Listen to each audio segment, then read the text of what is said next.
On va maintenant revenir sur le passage de Avadim Aïnou les pharaons. D'abord, ce qu'il faut comprendre, c'est, comme le Zohar pose la question, pourquoi un exil sur un peuple qui vient de naître? Comment se fait-il? Un peuple vient de naître, il part déjà en exil. Comment ça se fait?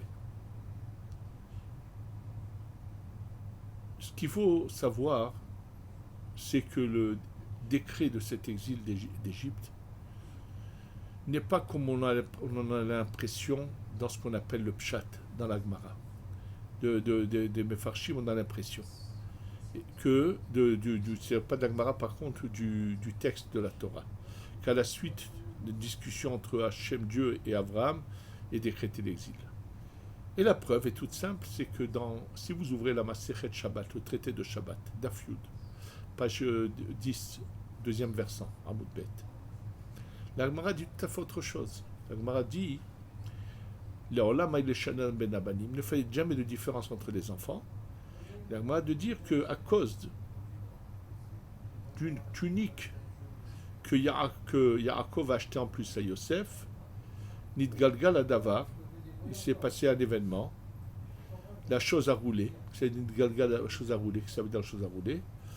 Viyardou avotenu le Mitzrayim, nos ancêtres sont descendus en Égypte. Ce qu'il faut savoir, alors bien sûr sur place le Tosfot pose la question, mais à cause de la vente de Yosef, ils sont allés en exil en Égypte, mais ça avait été décrété déjà au moment où Dieu parlait avec Abraham. Et la réponse est la suivante. En réalité, ce qu'il faut savoir, quand Dieu a créé le monde, Dieu a créé un monde imparfait exprès pour nous pouvoir nous laisser la possibilité de le parfaire ou de continuer à détruire. Pour qu'il y ait le libre arbitre et pour nous récompenser. C'est-à-dire, Dieu n'a créé ce monde que pour faire du bien. Mais le bien, c'est de le faire s'il faut être méritant. C'est-à-dire que Dieu veut nous donner quelque chose qu'on mérite et non pas juste des cadeaux, parce que quelqu'un qui ne donne que des cadeaux, à la fin, il a honte. Donc Dieu voulait qu'on mérite et il nous a donné cette possibilité. En fait, il y a eu déjà une étape avant la création du monde qu'on appelle le monde du Tohu Bohu, où on a tous passé là-bas déjà des épreuves. Et ceux qui avaient réussi se sont retrouvés au Gan Eden avec Adam Arishon, le premier homme. Donc tous ceux qui avaient mérité étaient là-bas. Il y en avait qui n'avaient pas encore mérité. Et Dieu a dit à Adam Arishon et à tous ceux qui étaient méritants, est-ce que vous êtes prêts à aller de redescendre pour aider ceux qui n'ont pas été méritants? Il s'agissait uniquement des fauteurs du peuple d'Israël qui avaient été décrétés peuple d'Israël dans le monde du Tohu. Adam et les tzadikim qui l'accompagnaient ont décidé de descendre beaucoup plus bas et de vouloir faire rentrer dans le Gan Eden même les 70 nations qui n'avaient pas encore ce mérite à ce moment-là. Et donc, qu'est-ce qu'ils ont provoqué? Ils n'ont pas réussi cette épreuve, dans cette étage-là. C'était l'inverse. Ils ont refait tomber des quantités de parcelles de lumière qui avaient déjà été réparées, sont retombées, et ils ont mélangé les âmes du peuple d'Israël avec les âmes des 70 nations. Hachem, Dieu a dit à Adam Arishon, tu vas voir que ce mélange n'est pas une bonne chose, et que le mal va dominer sur le bien, le bien qui répare le mal et le fasse monter, c'est le mal qui va tirer vers le bas le bien. Et c'est ce qui se passe. Il y a la génération du déluge, la génération de la tour de Babylonie, il y a toutes ces générations qui ne se conduisent très mal, mais dans lesquelles sont mélangées les âmes du peuple d'Israël.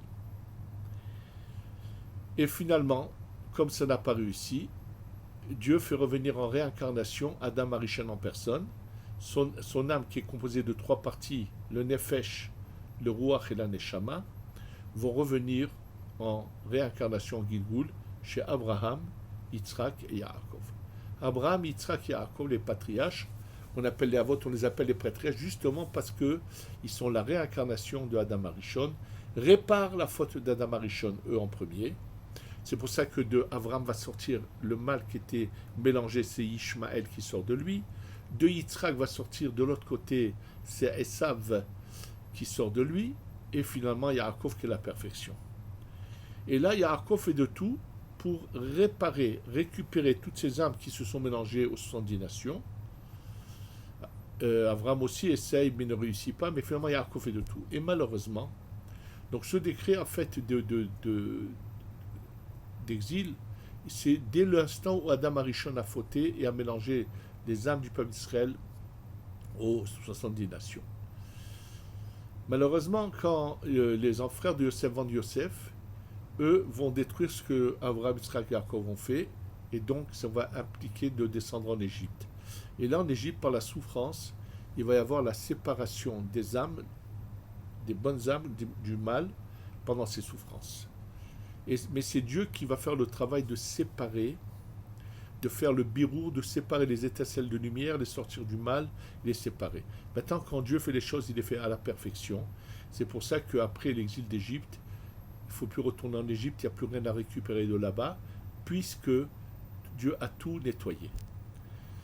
Et là, ce que nous enseigne ce passage, c'est que on était des esclaves, Dieu nous a fait sortir.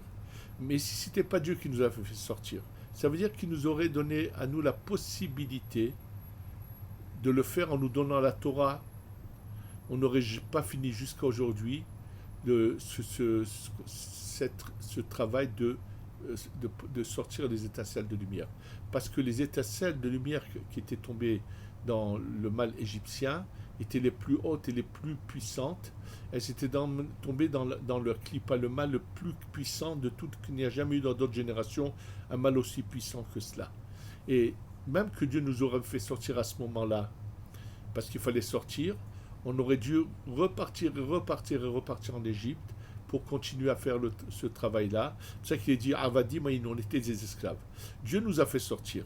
Mais si ce n'était pas Dieu qui avait fait le travail pour nous de séparer les étincelles de lumière du mal et nous avait laissé cette tâche à nous à la faire, on aurait été encore méchant, badim, redevable, c'est-à-dire qu'on aurait dû repartir. Il n'y aurait eu jamais de fin à cela. Maintenant, si ceux qui étudient la Torah pensent que moi, si j'avais eu la Torah, j'aurais été en Égypte, je n'aurais pas eu besoin de la main de Dieu, je te dis c'est faux. C'est pour ça que même ceux qui étudient la Torah, qui connaissent la Torah, comme il est dit à la fin de ce passage, ils ne peuvent pas penser que moi, j'ai pas besoin de raconter la sortie d'Égypte, parce que moi, j'aurais pu le faire moi-même par ma Torah. Non. C'est pour ça qu'il est dit, même ceux qui sont des érudits en Torah ont l'obligation de raconter la sortie d'Égypte, parce qu'à ce moment-là, la Torah ne leur aurait pas servi. C'est pour ça que la Torah n'a pas été donnée avant la sortie d'Égypte. Il n'y a pas qui l'a donnée. C'est une fois que ce peuple va naître que la Torah va être donnée. C'est ça ce qui est marqué dans ce passage de Avadim Aïnou. Et dans le prochain cours, on continuera la Haggadah.